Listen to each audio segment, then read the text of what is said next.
If what's going on here is going on here, it better not be.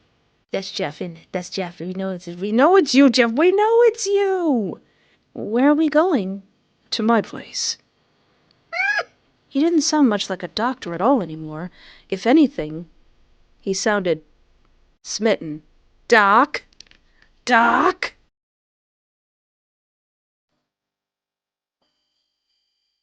Hello and welcome to my YouTube channel. I am Espoir David, and today I'd like to play the update for the Jeff the Killer visual novel called Fear Me. Oh, that's neat. Do you want to activate the affection interface? Why, yes, I would love to activate the affection interface. It'll let you know if affection for you is growing or not. That's glorious. I like that. What is the fear of death, really? You forget what it's like to fear the end of days. But it's not like you've lost your will to live. It's more like apathy. Apathy that led you into a pretty mediocre adult life. No legacy, no big dreams, nothing left undone. The idea that one day you'll just be gone doesn't really bother you. But it's not like you want to die. No, of course not. You're fine with how your life is. That's all. If one day, poof, you just vanished, you'd still feel at peace, because the world will keep turning anyway. You're okay with your life. Maybe it's a little bland and average, but it's yours, and you get to decide how to live it. If that means not taking everything so seriously, well, that's your call. So you spend every weekday working full-time at a video rental store. I love movies. Watching movies is my love language. Main reason you took the job, it's something you actually kinda like. Sure, these days the only people who come to these kinds of stores are nostalgia junkies and film nerds, but hey, at least you get to kill time watching all kinds of movies on the monitors during slow days. Yeah. Like, yes, we're watching Labyrinth again, Ted. The place is colorful enough not to drag your mood down, and if you're lucky, you might even run into some interesting characters. Excuse me. You've been staring so intently at one of the monitors playing a classic action flick that you didn't notice someone standing across the counter. You glance up at the customer. You're sitting in your designated spot. Hey, you've got rights as an employee. Let my people sit! And flinch a little bit at the imposing figure in front of you. It's a tall, slim guy wearing a hoodie and a bandana covering his mouth and nose. You raise an eyebrow at his outfit. Looks like he's trying really hard not to draw attention, which somehow just makes him stand out even more. But hey, who are you to judge? I found this on the floor. He lifted a pale hand towards you. Long fingers, big palm. Not that you're paid to profile people's hands or anything. He was holding an employee badge. Your employee badge. Ooh. Upon it says espoir, which means hope in French. Oh, wow. You reached for your neck. Yep, your badge was definitely gone. You'd arrived a few minutes late today and rushed into your uniform. Probably dropped it while doing the urgent stuff. The fact that no one noticed until now says a lot about how often customers show up. Thanks so much. I didn't even notice. You mumbled that last part more to yourself than did the stranger. Suddenly, he let out a soft chuckle from behind his bandana. Was he laughing at you or with you? To ease the awkwardness, you gave him a chuckle back. Do you get into trouble a lot, Espoir? I'm a bit of a rabble-rouser. Actually, no, I usually keep my head down and I'm very quiet. You jumped a bit hearing your name, but duh, you must have read it off your badge. A stalker? Yeah, right. What a joke. That wouldn't happen on this YouTube channel.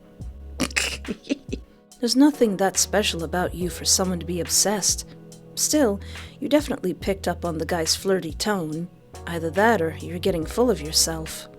I'll wait a while to really put on the charm, but I'll just ignore it. He's just being polite.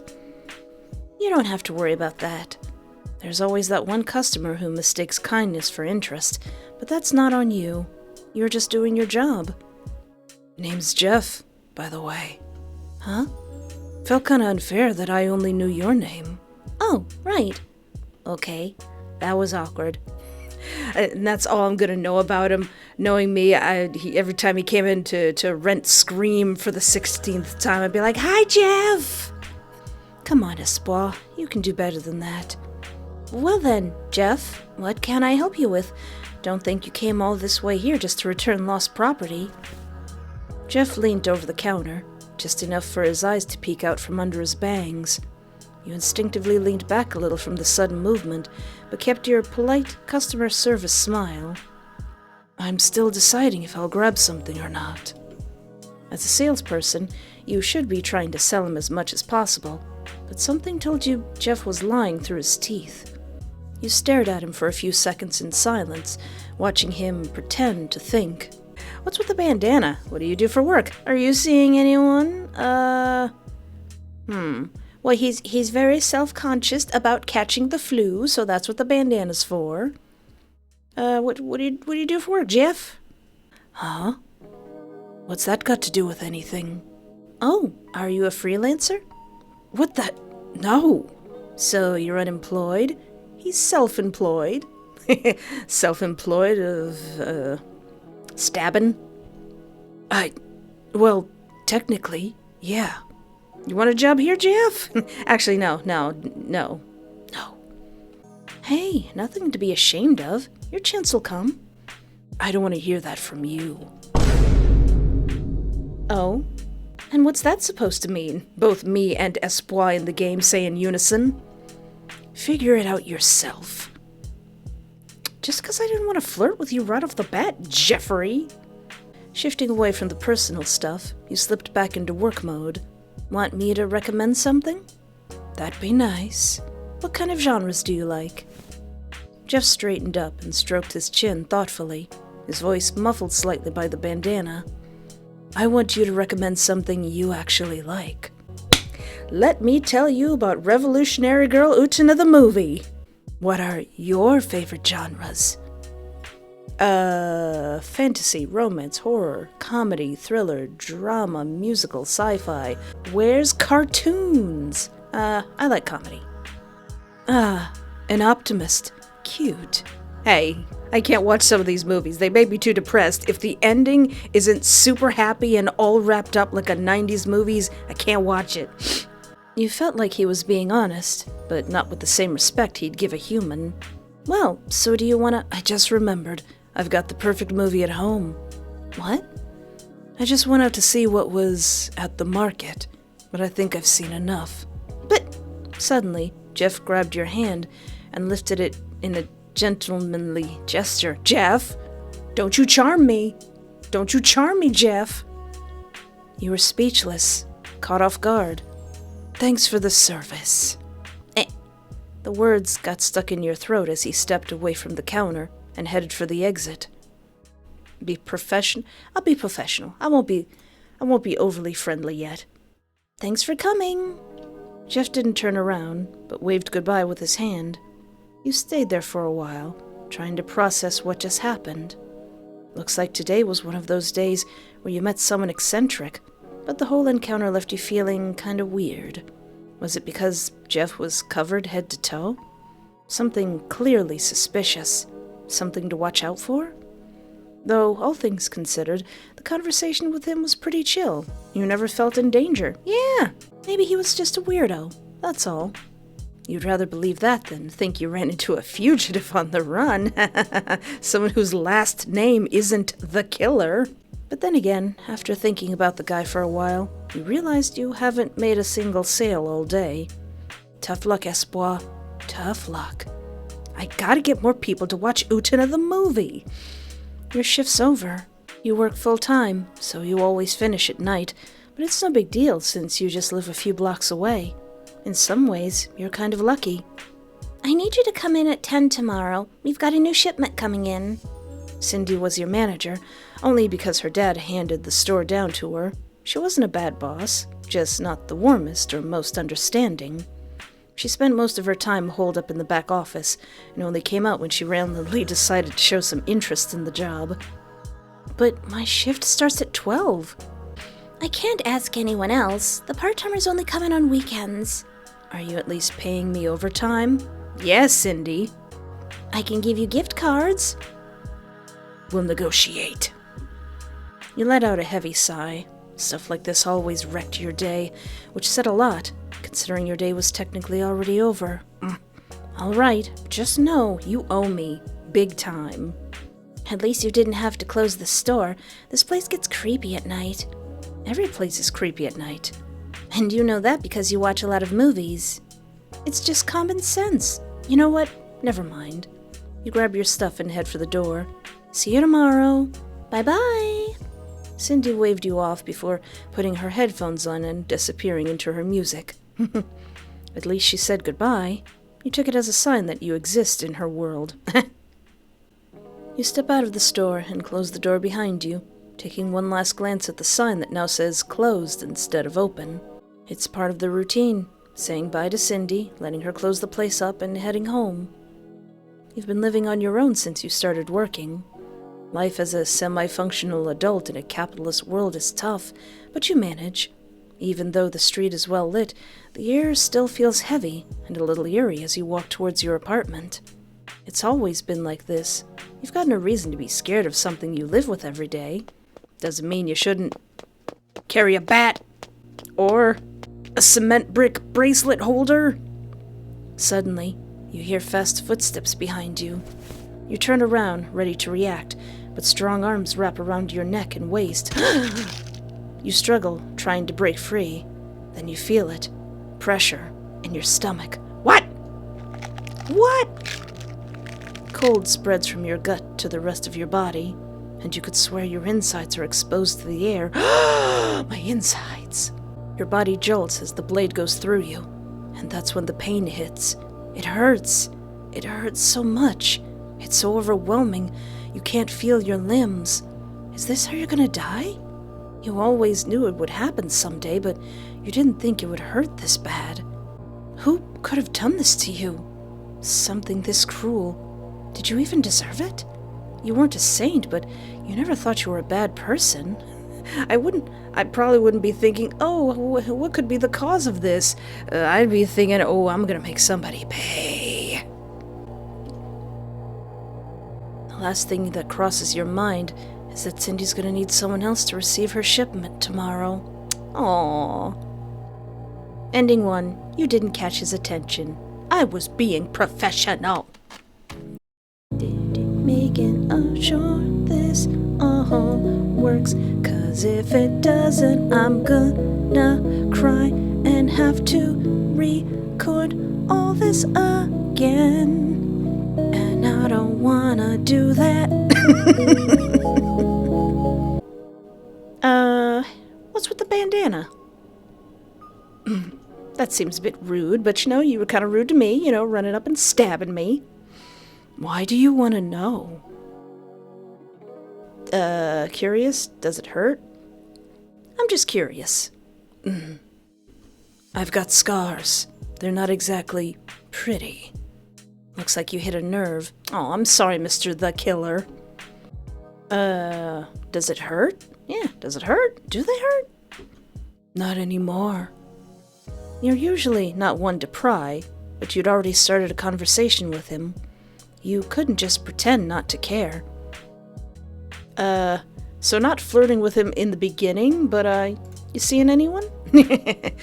Jeff faltered a bit, his eyes finally meeting yours. You got a proper look at them.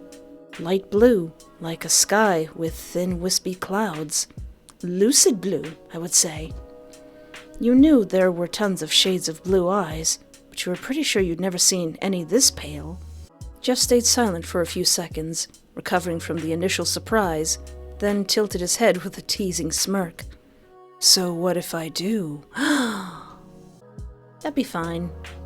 Good for you, if that's the case. You got somebody to watch the movies with. You shrugged casually. You weren't really interested. You were just messing around.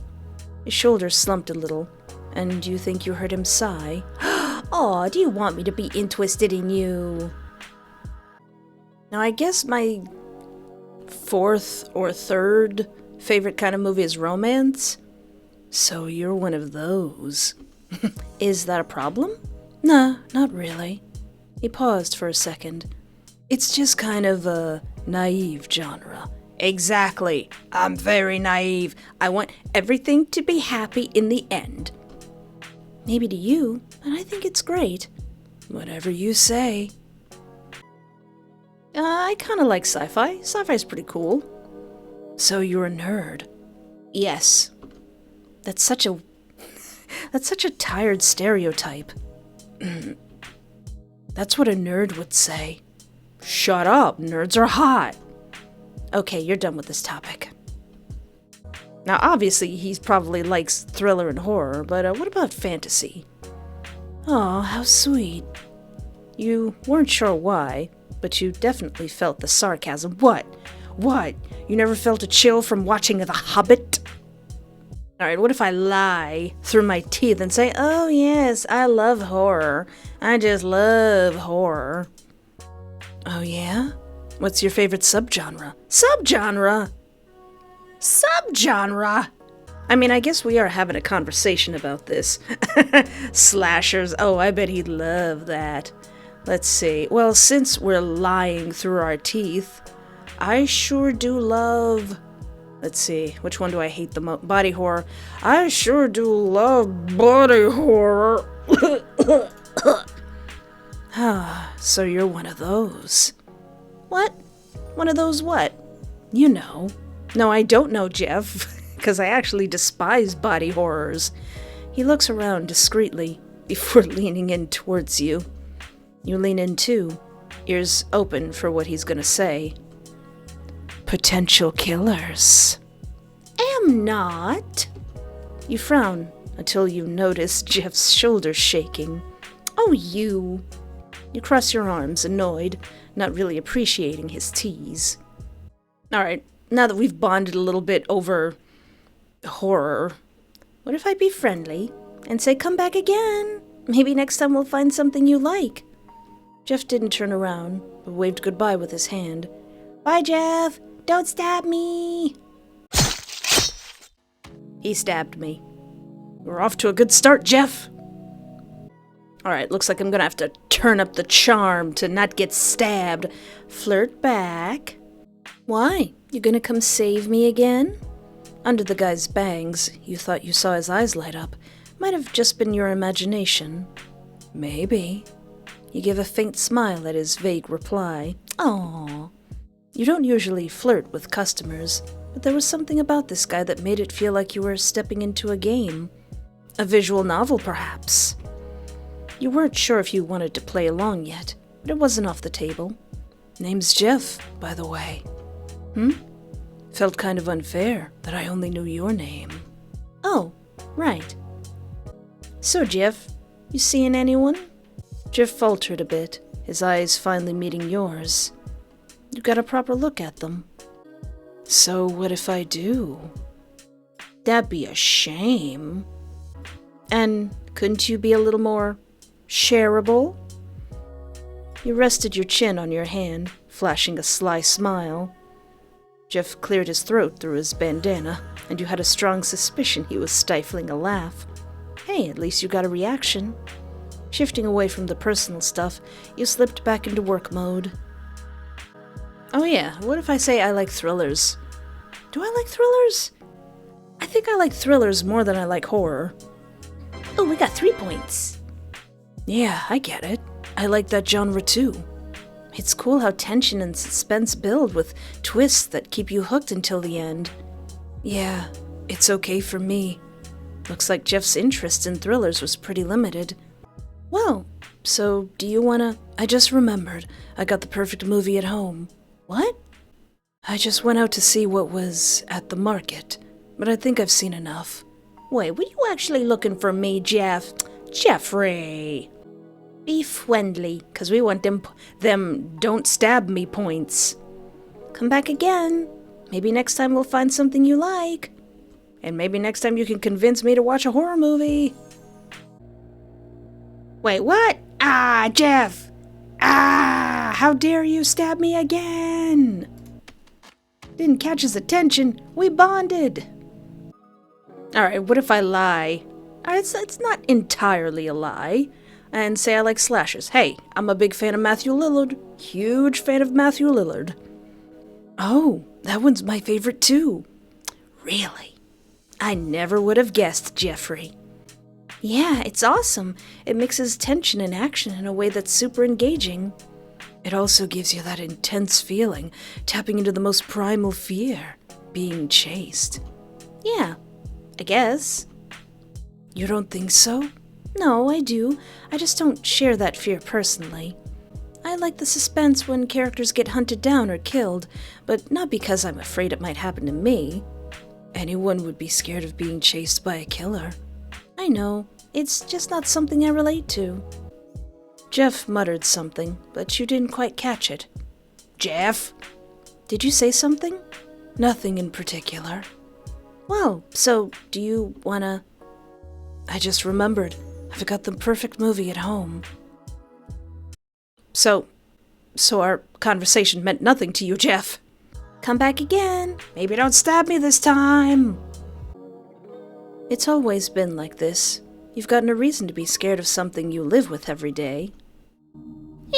That's when you feel someone yank your arm to the side. Hard. Ow! Maybe you should have been more alert. Hey! They drag you into an alley just off the street. It's a little darker here, but a street lamp nearby lets you make out what's in front of you.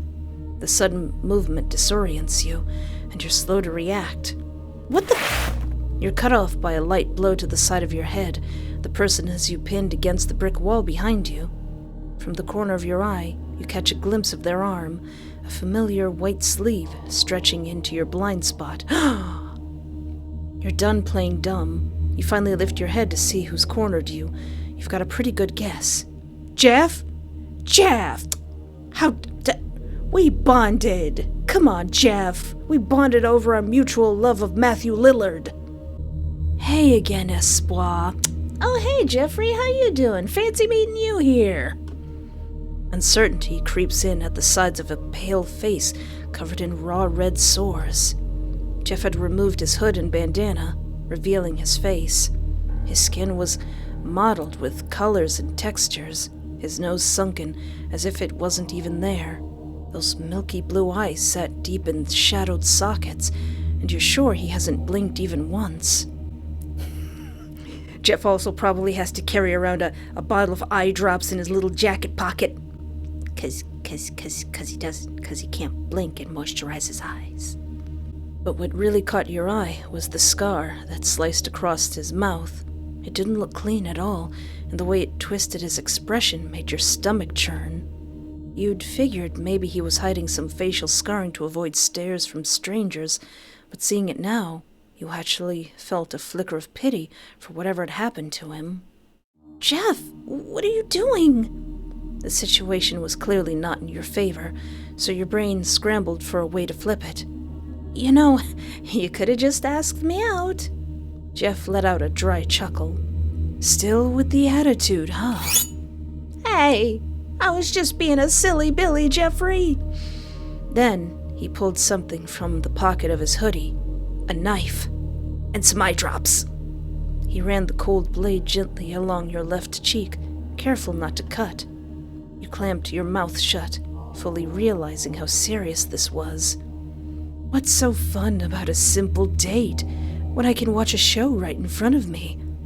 His voice was scratchy, rushed, tinged with an eerie impatience. A show? How you break under fear, he whispered, leaning in close, his breath brushing against your face. Sure, whatever you say. Jeff tilted his head. You could have sworn that was his version of raising an eyebrow. Oh yeah, 'cause he done got no eyebrows either. Aw. Okay, so he's got eye drops and he's got an eyebrow pencil in his pocket. If he had any. Still pretending you're not scared of dying? Hey, you're making it sound like it's a big deal. Are you insane? Says the guy with the knife. He gripped your shoulder with the same hand that pinned you, then slammed you back against the wall. Ow! You hit the rough surface, sending a sharp sting down your spine. You hissed in pain. Apologize? Tease him? He. Well, the last time I teased him, he ended up stabbing out my eye, which is a big no-no. Why don't I just apologize? sorry, okay? I didn't mean to tick you off. Jeff's already too wide grin stretched even further as he slowly lowered the knife. But just as a wave of relief started to wash over you, a sharp pain shot through your gut. Rude! My strawberry jam, it's everywhere! Instinctively, a scream tore up your throat, but his hand clamped down over your mouth, silencing it before it could escape. So you do feel fear after all. This isn't fear, Jeff. It's pain. So that's what this was about. You just wanted me to be scared. There are some really messed up people in the world. Well, you were about to stop existing anyway. At least you wouldn't have to deal with any of them ever again. To Jeff, you were just another face in the crowd. Well, fine. You're getting teased, buddy. Harder. Jeff let go of you and took a few steps back, like your words physically burned him. Oh, what's the matter, Mr. the Killer? What's the matter, Jeffrey? His face showed genuine surprise, more than you expected. Relax, I'm just messing with you. That wasn't funny. It was to me. Shut up! This isn't supposed to be funny. You should be scared. Don't you watch my YouTube channel, Jeffrey? I get silly when I'm scared. Jeff stepped in again, raising the knife up to your throat. By reflex, you flinched away from the blade, but the tip still pricked under your chin, drawing a sharp sting. You're in an alley, at night, with a knife at your neck.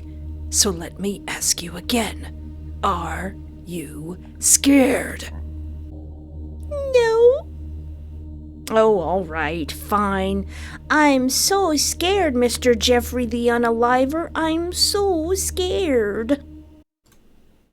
Jeff's grin stretched wide. What's so scary about me? Your face, your voice, you're insane, you're gonna kill me.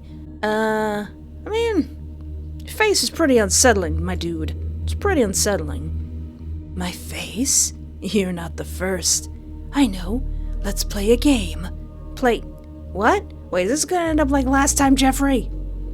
Just a simple game of tag.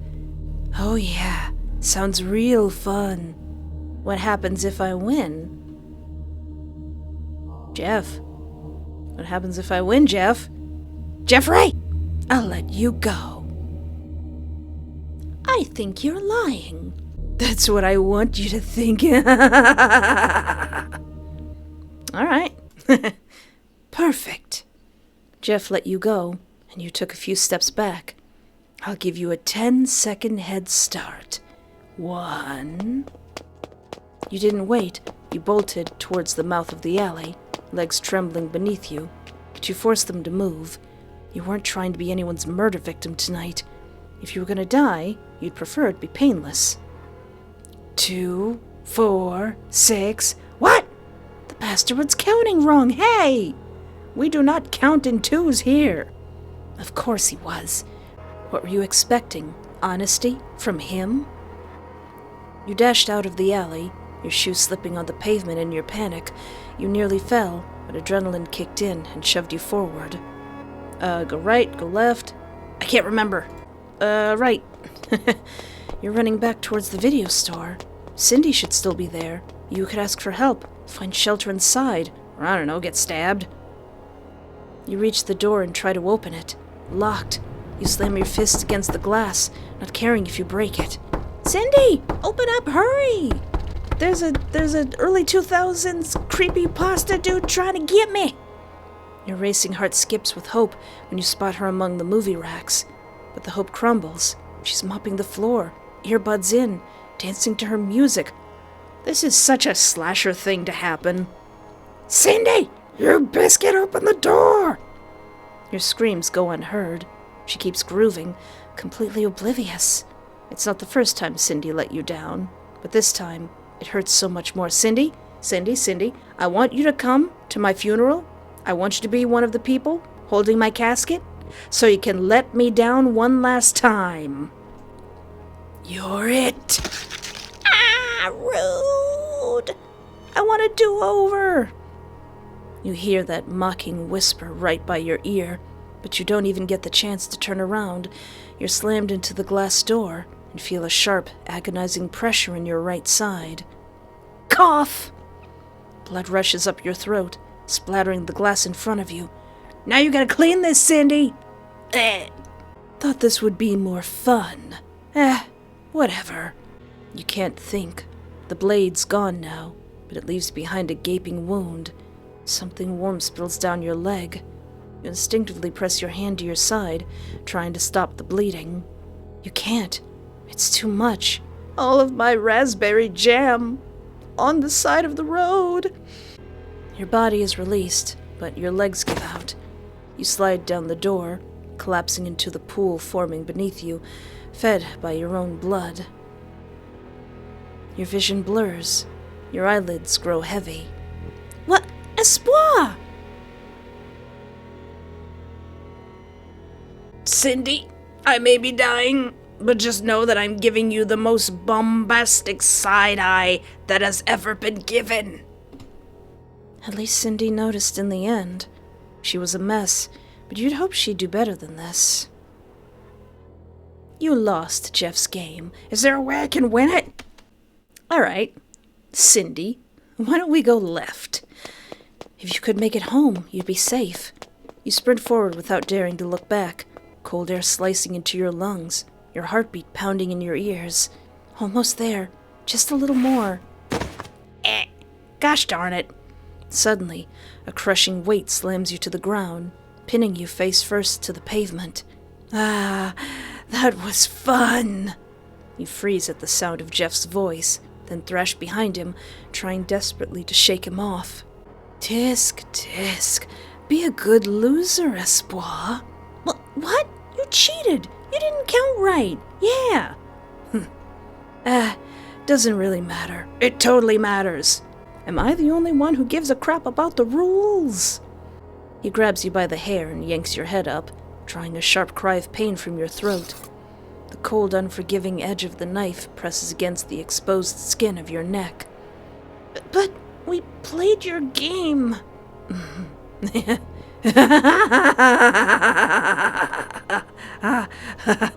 was refreshing. But now I'm bored. Rude. The blade slides across your throat in one smooth final motion. My raspberry jam! Blood erupts from the gash, spurting in a hot crimson arc. Your vision fades, and the muscles in your neck go slack.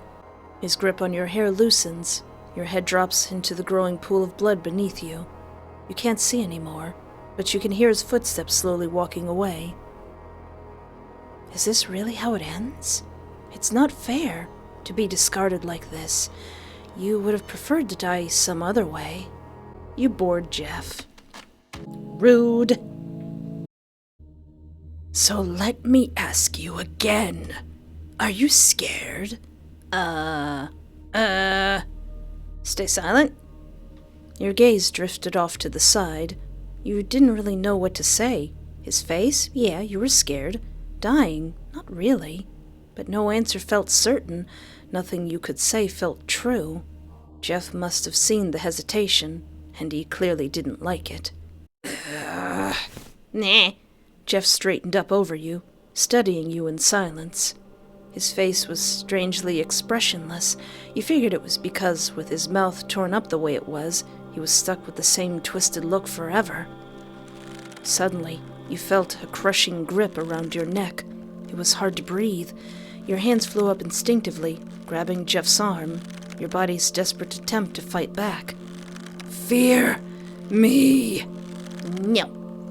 The demand came out almost childlike, despite coming from such a menacing figure. I do! You tried to sound sincere, but it was hard with your throat being squeezed shut. But he didn't seem to believe you. I'll make you fear me. What's your deal, Jeffrey? You barely caught his whisper before the pressure on your neck eased. His hand was still there, but now only pressing enough to pin you down. You coughed and gasped, trying to pull air back into your lungs. Then you noticed Jeff was over you again, knife in hand. There was a sudden sting on your cheek, sharp and brief. He'd made a clean cut across your left cheek. You could feel a thin trail of blood sliding down your jaw. Aren't I beautiful? No. Crap, no. You look like you picked a fight with a deep fryer and lost. Ha! I mean, you're gonna stab me anyway. He was starting to tick you off, so you didn't hold back the jab. Maybe if you got mad enough, he'd finally drop the act and just end the whole show. Jeff stayed silent for a moment, until you noticed it, a subtle stretch of his smile. He slowly leaned in towards you, and licked your wounded cheek, trailing up the thin line of blood. Eee! His breath hit your skin, warm, damp. Would you like a tic-tac? The touch of his tongue burnt in the open cut, making you hiss. You could deal with him licking you. It was just him being a freak. But when his knee slid between your legs, forcing them apart, something in the air shifted. This sexy music started playing. Just kidding, the music is not sexy, it is very scary. Tease him? Plead? Well, pleading didn't help last time. What if I tease him a bit? Was that supposed to turn me on? Maybe if you mocked him enough, he'd get bored and back off. You had to try. Jeff growled through his clenched teeth, slamming you back into the brick wall. You let out a pained grunt at the impact. Why don't you fear me? It wasn't that you felt nothing. You knew this was dangerous. Your body made that clear with every pounding beat of your heart. But like it had been from the start, you just didn't feel fear. Yeah, I like horror movies, so I got nothing to tell you. He wanted your fear like it was owed to him. But if he threatened your life and you didn't really care about dying, then what was there to be afraid of? I don't know what to tell you, Jeff. Jeff lowered his head, visibly disappointed. You glanced around, uncertain, unsure of what to do. Then he straightened up again, that smile so wide now, his lips looked stretched tight. Let's play, Espoir. Aw, man. Aw, man. You're not gonna cut my eye again, are you? He raised the knife again, but this time not to stab you in a vital spot. Instead, he slowly brought the tip to your face, right to your left eye. Jeff? Jeff, I've told you the rules. Nobody messes with the pupils. I'm going to hunt you down.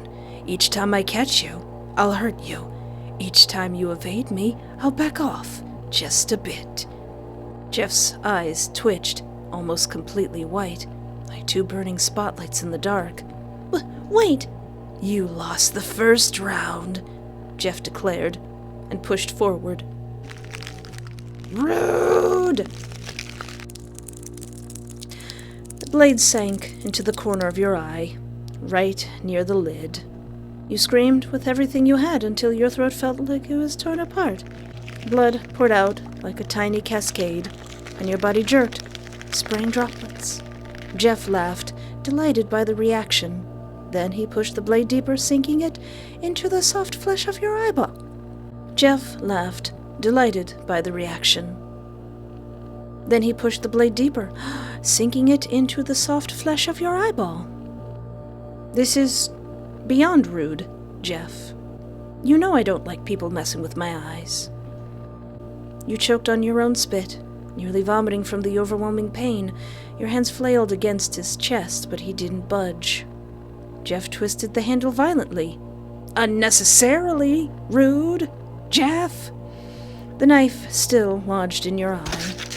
Then he gave it another jerk and pulled. He yanked the eyeball out, still tethered by its veins. Just beyond done with Jeffrey at this point. What's happening? Is someone there? Like distant holy bells, you heard voices coming from nearby, but your body couldn't stand anymore. My eyeball! You collapsed, your left socket gushing blood. Your vision was blurred and broken, but there was no trusting what you saw. You could only focus on what you heard. "Remember our game, Espoir?" Jeff whispered softly, his voice drifting behind you. You felt several footsteps approaching fast, so you gave in to the exhaustion and the pain. Rude. You'd never felt pain like this before. Sure, you might have twisted an ankle or cut your skin before, but nothing came close to the damage done to your eye. "Just call me Punished Espoir." It made you painfully aware of just how dangerous everything had been. "Oh wait, I'm alive? We're still going? Wait, was this the correct path? Was it my destiny to become Big Boss?" The pain and exhaustion were overwhelming, and you just wanted to sleep, but clearly there was no choice. You had to face the person standing in front of you. When you came to, you were lying on a hospital gurney. You could smell disinfectant and feel the weight of bandages on your face. That was kind of a relief. You were being taken care of after what was probably the worst night of your life. "Tell Cindy I can't make it." You noticed someone else in the room. "Ah! Another character who's not Jeff! And hopefully not a killer." A man in a white coat, clearly a doctor, watching you closely. "Do you know where you are?" "Hospital? Heaven? Hey, Doc." "I think I've got an angel in front of me." The doctor let out a short laugh and jotted something else down. "Good to see your sense of humor is intact. That's a good sign." Your voice was hoarse, your throat sore. And wasn't I the one who said that I wasn't gonna turn on the charm too quickly, that I wasn't gonna flirt too quickly? But then again, I did get my eye gouged out. Your voice was hoarse, your throat sore. You swallowed hard, trying to ease the pain. "Do you remember your name?" "Whatever he wants to call you. All right, I'm turning down the charm a little bit. Come on now." "I am Espoir. I believe it means hope in French." "It's Espoir." "All right. Do you know why you're here?" "Something made me spill all my strawberry jam." A burnt face, a maniacal laugh. Of course you knew why you were here. "Someone attacked me." The doctor stepped closer and gently took your hand. "You're safe. He can't hurt you now." You stared at him, surprised by how comforting he was. Wow, pretty decent hospital service. Yeah, not like real doctors. They just rush in, talk to you for 5 minutes, rush out, and then bill you $200. He noticed your silence and let go of your hand, clearing his throat into his fist. "Sorry, I haven't introduced myself yet. I'm Dr. Paul Salazar." "Nice to meet you, Dr. Salazar. I'd say I wish we met under better circumstances, but, well, you know." Dr. Salazar gives you a slight nod and straightened up. "Let me explain your condition a bit. You've got a head injury, so we'll be monitoring you for nausea and fainting. You've got a few cuts, nothing that needs stitches, but keep them clean, no touching." Of course, the moment he said that, everything started to itch. "Ah!" Maybe you'd sneak a scratch when he left. "You're also asphyxiated, so take it easy. Don't push yourself, and avoid talking too much. If you have trouble breathing or feel dizzy, let someone know right away." You nodded, silently, adjusting yourself in bed to sit up. "About your eye, I'm really sorry, but we couldn't save it." Suddenly, you felt cold. Your hand moved on instinct to the left side of your face, where bandages wrapped around your forehead, where your eye used to be. "You'll have some trouble with depth perception, but you can still live a normal life. Eventually, you could get a prosthetic.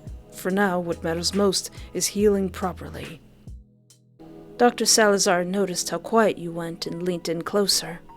"Are you okay, Espoir?" "I lost an eye." He studied your face for a moment, then placed a hand on your shoulder.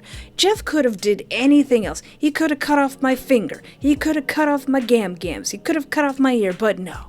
You just had to go for the one thing that I hate the most. How did I gain another affection point? Not even Danny went for my eyes. Ugh." If you'd like, I can call a psychologist. It might help to talk to someone. You bit your bottom lip, fighting the urge to cry. You've been through so much, and now you've lost a part of yourself. Nobody better be playing with my eye. That's my eyeball. You can't have it, it's mine. Maybe talking to someone really was the best idea. You nodded without saying anything. Dr. Salazar gave your shoulder a gentle squeeze before letting go. Is there someone we can call? A family member? A friend? A partner? You didn't want to admit how alone you were, but lying to your doctor didn't feel right either. I'm not close to my family. I understand. Dr. Salazar scratched his head awkwardly. Exactly why you didn't want to bring it up. There's got to be someone you were in touch with in the city. A coworker, maybe. You mean Cindy? Talking about work made you think of a certain someone. What time is it, Doctor? He glanced at his watch. It's 4 a.m. Why? Could you call my boss and let her know I won't go? I can give you her number. Yeah, sure. You scribbled down Cindy's number and handed it to him. On account that I got stabbed in my eyeball, Cindy. Dr. Salazar explained a few more things, but only one stuck in your mind. When you're feeling better, you'll be able to talk to the police. And with that, the doctor left the room, leaving you alone with your thoughts. You vaguely remembered hearing people running towards you when you passed out in the alley, probably what made Jeff run off. What mattered was that you were safe now, under supervision. There's no way Jeff could get you in a hospital, right? Wait, I think we're still going by movie rules. It wasn't unreasonable to worry. His last words were a threat. He'd come after you. But still, you were in a hospital, a place where security actually mattered. Maybe we should go to the police station a little bit early. Thinking so much wore you out again. You leaned back in bed, trying to relax. Just a few minutes. You just wanted to sleep for a few minutes. Why was the music fading out like that? A faint metallic sound rang in your ears, making you open your eye. My eye. Singular. Also, should we be suspicious of that doctor? It's going to take a while to get used to having just one, but at least you could still make out everything in front of you clearly. There was a doctor standing there, back turned, busy doing something on a nearby table. Hey! If what's going on here is going on here, it better not be. For a second you thought it was Dr. Salazar, but this doctor had black hair tied back in a ponytail. Maybe he was a resident. Excuse me? The doctor flinched at your weak voice. He probably wasn't expecting you to wake up so soon. Could I have some water? He didn't answer. He stood still for a few moments. Then you heard the unmistakable sound of water being poured. Just the sound of it made your thirst worse. Your sore throat was begging to be soothed. You heard a few steps as the doctor approached. You tried to sit up, but your body felt impossibly heavy. Then you felt a hand on your back, gently holding you up. The touch was soft, careful. It made you painfully aware of how vulnerable you were. Then the smooth rim of a paper cup pressed against your lips. You drank slowly. Your throat burned, but the coolness brought relief. One sip wasn't enough. Your mouth was completely dry, so you drank every last drop. You let out a quiet sigh when you were done, glancing sideways at the doctor who'd been helping you. That's Jeff, isn't it? That's Jeff. We know it's you, Jeff. We know it's you. What? The fact that he got all dressed up, I don't know if I'm amused or offended. His bangs hid most of his face, and he wore a disposable mask. Well, where'd you seen that before? Be kind, be demanding. I'll play along. Thanks a lot, Doctor. You chose to play dumb. Maybe it would buy you a little time. Maybe someone else would walk in. The doctor said nothing. He just went back to whatever he'd been doing before. Now that you had water, talking felt easier. Dr. Salazar told you not to talk too much, but honestly, You felt okay. Okay enough for a conversation, even if it was one-sided. What's your name, buddy? What's your name? What's your name, doctor? I already met Dr. Salazar. Are you his student or maybe a colleague? Oh, I'm something much better than that. The doctor came back to your side, lowering his surgical mask down to his chin. Hi, Espoir. Hi, Jeff. Fancy meeting you here. Enjoying your little hospital stay? You get all dressed up, even put your hair up just for me. Aw, Jeff. What a shame. I'm not really a fan of this place, but you seem to love it. You didn't get a chance to respond. Jeff had already pulled out a scalpel. All right. At least you're staying in character. Wait, Jeff, listen to me. No, there's nothing left to say. You like doctors better. No need to explain further.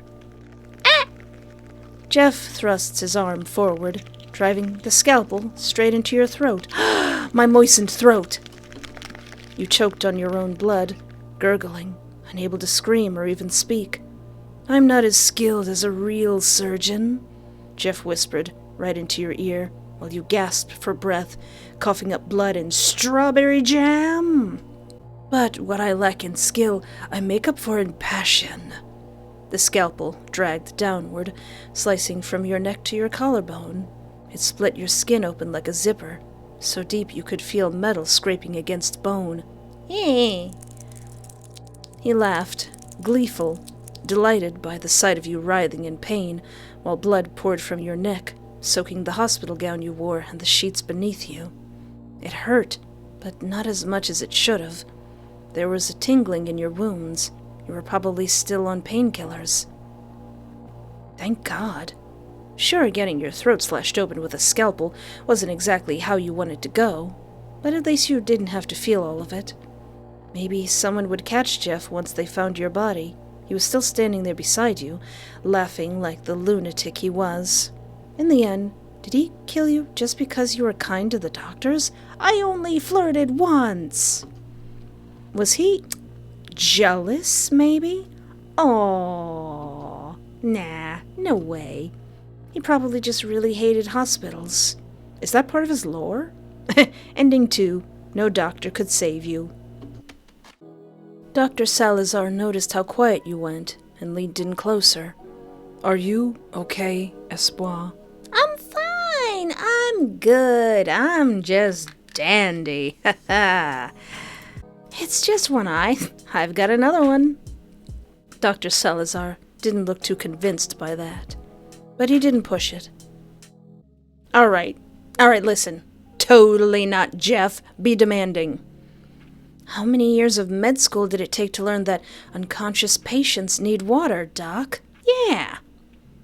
You were playing with fire, but the whole thing felt so surreal. You couldn't take it seriously anymore. The doctor said nothing. He just went back to whatever he'd been doing before. Tell him what happened. You know, someone attacked me. The doctor froze. It was someone I talked to at work. Yeah, we were bonding. I guess I wasn't his favorite person. Oh, I wouldn't say that. The doctor mumbled suddenly, his voice way too familiar. We knew who it was. You're not fooling nobody, Jeffrey. The doctor came back to your side, lowering his surgical mask down to his chin. Hi, Espoir. Hello, Jeffrey the Unaliver. Alright, I went back and did not flirt with the doctor at all, and we got level 10 affection. Whoopee! The doctor mumbled suddenly, his voice way too familiar. He came to your side, lowering his surgical mask down to his chin. Hi, Espoir. Hey, Jeffy Poo. Jeff, what a surprise. I had no idea it was you. You're just messing with me now, aren't you, Espoir? I don't appreciate your sarcasm. Oh, you love it, Jeffrey. Your heart was pounding, just from having the man who tore out your left eye standing so close. Your body was scared, but your mind wasn't. So, you came to give me some special care? Or some special care?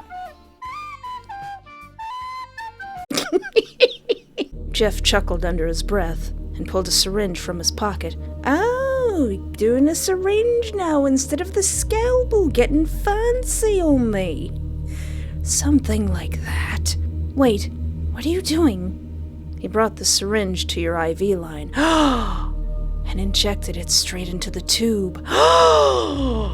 You're tampering with equipment. Relax.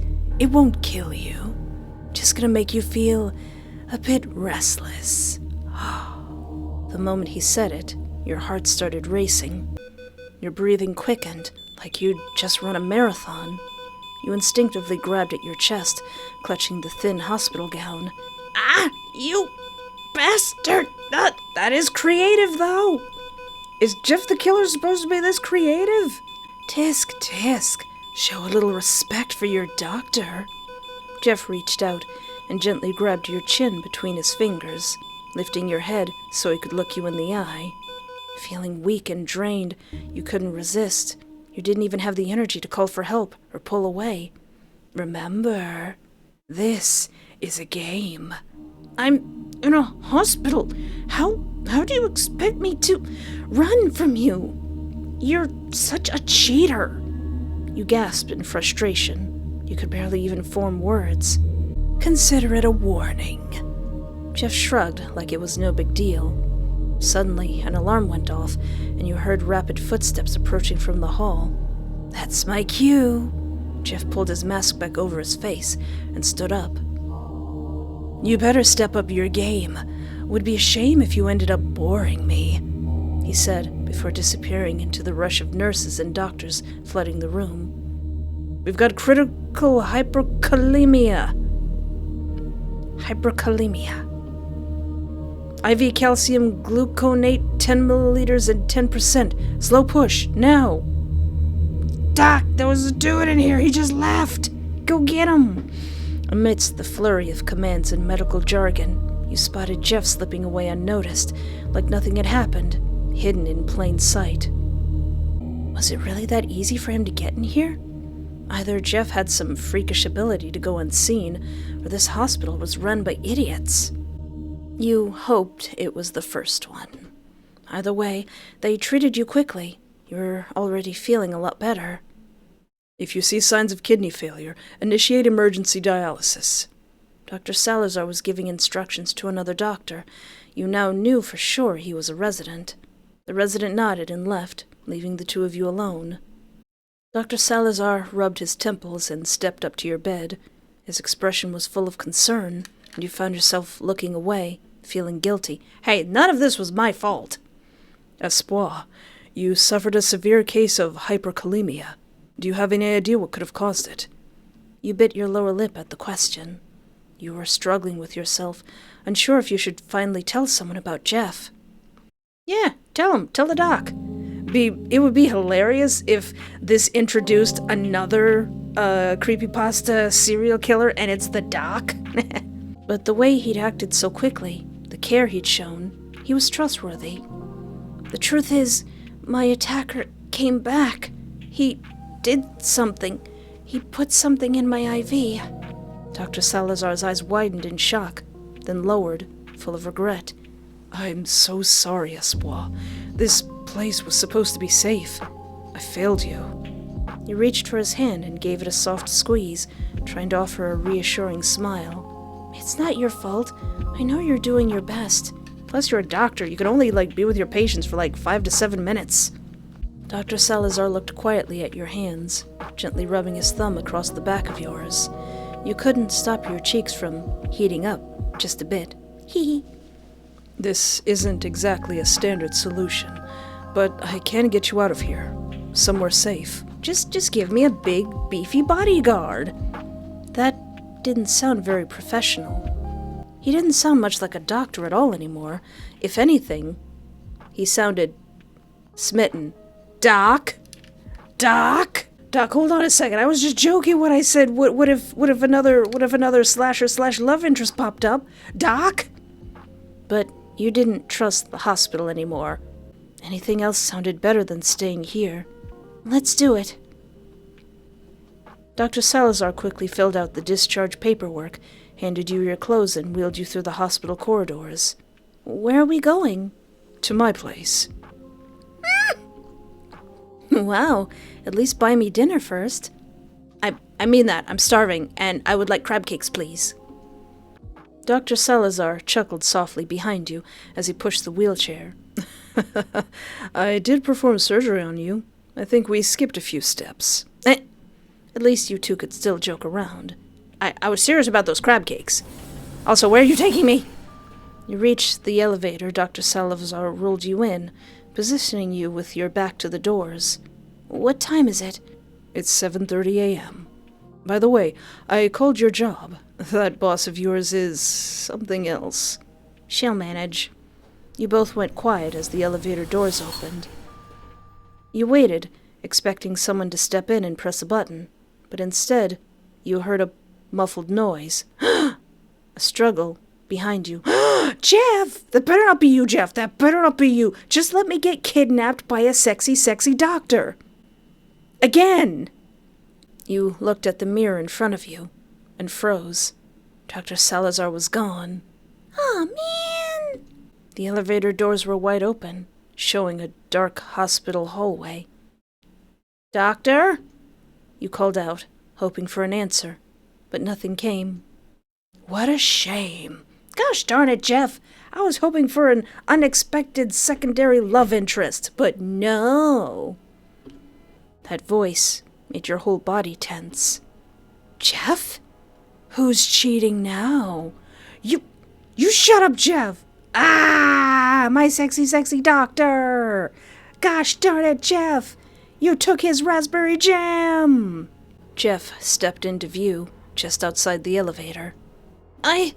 The game's between you and me. No one else. But it doesn't matter anymore. The game's over. No, sir, you just lost the game. Alright, my millennial humor isn't gonna save me now. Ah! Jeff walked into the elevator, watching you through the mirror. His voice was playful, but his eyes were bloodshot and wild. Slowly, he pulled out his knife. Just as slowly, he aimed it at your stomach. You gasped, your whole body tight with anticipation. You knew what was coming, but the anxiety was still unbearable. With a terrifying calm, Jeff pushed the blade into your stomach, slicing through your clothes and into you. This is not how I wanted to be penetrated, Jeff. Dang it. I wanted to hang out with that sexy doctor who was hopefully going to kidnap me.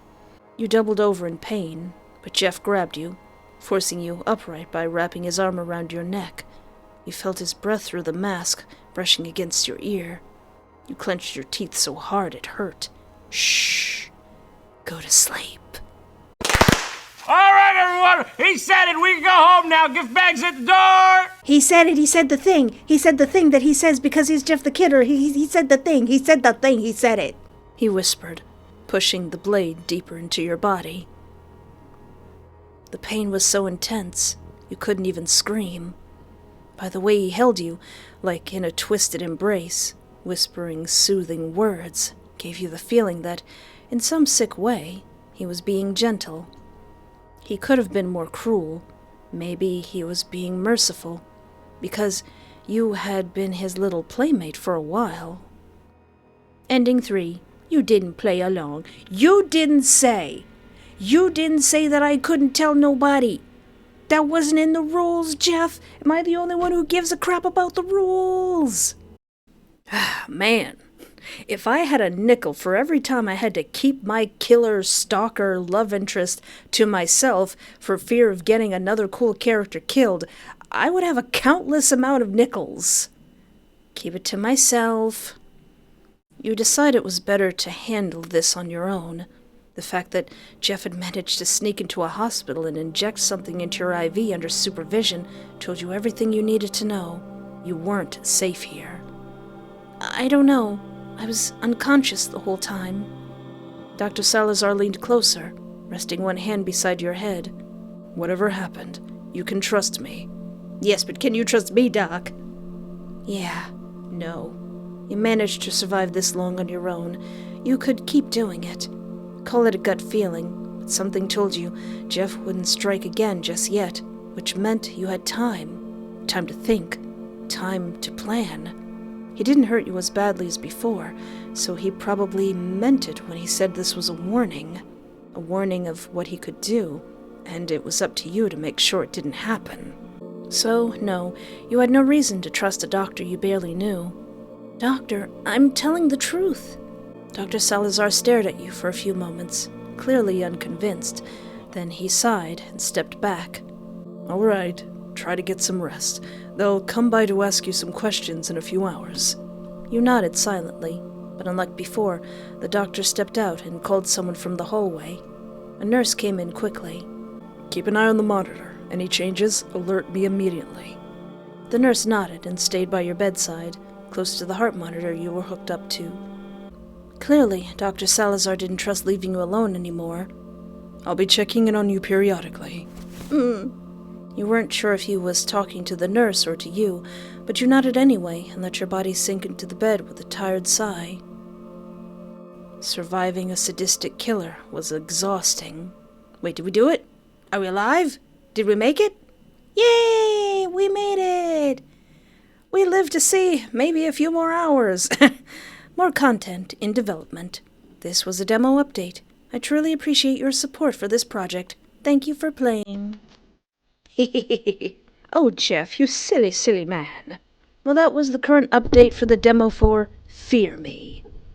And I really like where this story is going. This would make an excellent slasher film. It's just one slasher, ruining the day of one gal. And if you would like to follow this developer for any more development, there is a link in the description of this video. And if you would like to watch me narrowly escape any other fictional visual novel killers or get kidnapped by Yandere doctors, feel free to look about my channel and don't forget to like, subscribe, or interact in any way that's comfortable for you, as we're very close to 100,000 subscribers. But until next time, thank you so much for hanging out with me. Take care of yourself, have a great night, and remember, there is always hope.